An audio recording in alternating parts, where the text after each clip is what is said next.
तो hello guys, कैसे हैं आप सब। आई होप आप सब बहुत अच्छे होंगे और अच्छे से अपनी पढ़ाई कर भी रहे होंगे। तो हमने कल देखा था कि आर्टिकल 6 से लेके 8 तक, और परसों देखा था आर्टिकल 1 से लेके 5 तक। तो अगर आपने पिछली क्लासें नहीं देखी है तो आप पहले जाकर पिछली क्लासें देख के उसके बाद आइए, तो आपको 9th और 10th आर्टिकल अच्छे से समझ में आएगा। तो चलिए अब देखते हैं आज 9th और 10th का आर्टिकल, जो इसमें क्या क्या दिया है क्या क्या नहीं दिया है। तो चलिए अब देखते हैं आर्टिकल 9। आर्टिकल 9 आज हम देखेंगे। चलिए देखते हैं। इसमें दिया गया है कि यह यह कोई यदि कोई व्यक्ति भारत का नागरिकता यदि कोई व्यक्ति भारत की नागरिकता प्राप्त करने के बाद स्वेच्छा से किसी विदेशी देश की नागरिकता ग्रहण करता है तो तो उसे तो उसे भारत तो उसे भारत नागरिक नहीं माना जाएगा। कोई व्यक्ति भारत की नागरिकता प्राप्त करके और दूसरे देश में जाकर उस देश की नागरिकता प्राप्त कर लिया है तो वह भारत का नागरिक नहीं माना जाएगा। जी हाँ दोस्तों, वह भारत का नागरिक नहीं माना जाएगा। वह उस देश का नागरिक बन जाता है, वह विदेशी देश का नागरिक बन जाता है। तो चलिए अब आगे देखते हैं।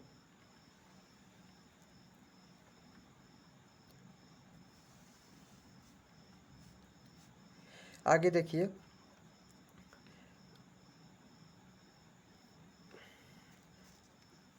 भारतीय नागरिकता तथा तथा विदेशी नागरिकता एक साथ नहीं रखी जा सकती है।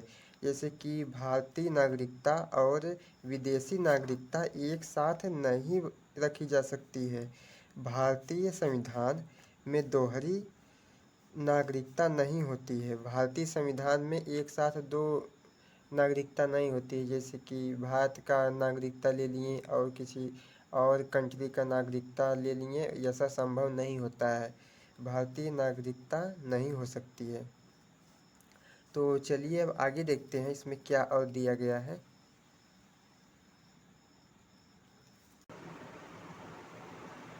तो चलिए अब आगे देखते हैं। यह प्रावधान नागरिकता अधिनियम 1955 के तहत भी लागू होता है। यह जो प्रावधान है नागरिकता का 1955 के तहत भी लागू होता है। इसका उद्देश्य इस नागरिकता अधिनियम का उद्देश्य यह सुनिश्चित करता है कि नागरिकता केवल भारत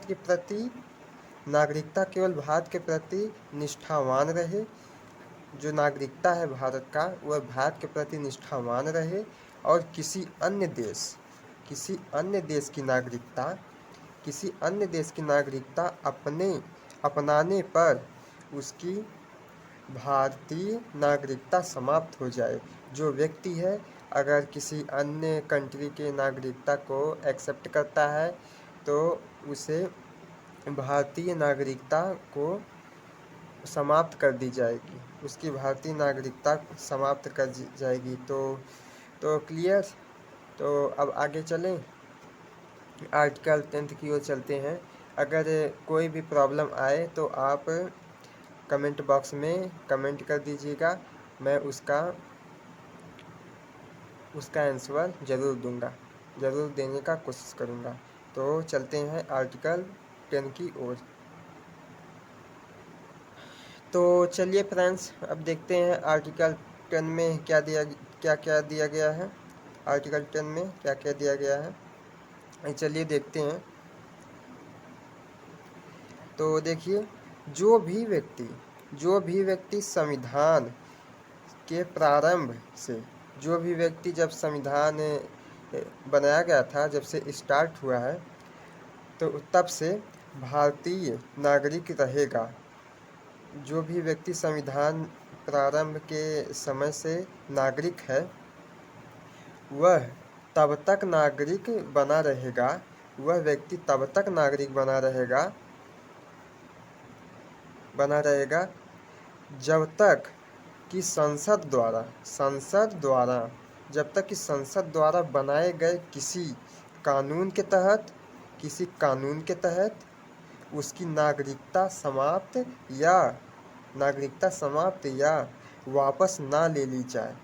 जी हाँ दोस्तों, जब तक उसके संसद के द्वारा बनाए गए कानून के तहत उसकी नागरिकता समाप्त या वापस ना ले ली जाए तब तक वह भारतीय नागरिक बना रहेगा। तो क्लियर, आगे चलें। तो चलिए आगे देखते हैं इसमें आर्टिकल 10 में।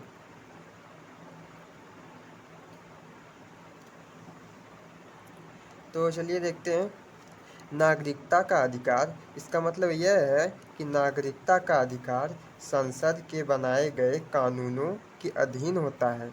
जो नागरिकता का अधिकार है, भारतीय नागरिकता का अधिकार संसद के बनाए गए कानूनों के अधीन होता है। यह प्रावधान है नागरिकता अधिनियम 1955 के तहत। नागरिकता अधिनियम 1955 के तहत संचालित होता है। ये जो नागरिकता है वह अधिनियम 1955 के तहत संचालित होता है। तो क्लियर, चलिए आगे देखते हैं और क्या क्या दिया गया है इसमें।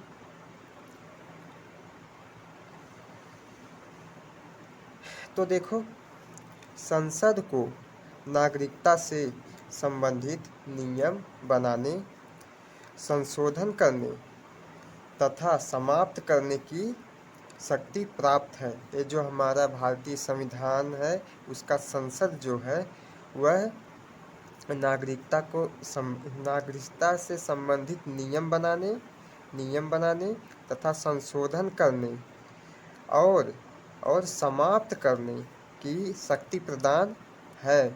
उसे इस प्रकार की शक्ति प्रदान है। तो कैसी लगी क्लास? अगर आपको क्लास अच्छी लगी तो ज़्यादा से ज़्यादा लाइक करें, शेयर करें और चैनल को सब्सक्राइब करें ताकि हमारी नेक्स्ट क्लासेस आपको सबसे पहले मिलती रहे। तो अब मिलते हैं नेक्स्ट वीडियो में, तब तक के लिए बाय बाय, जय हिंद।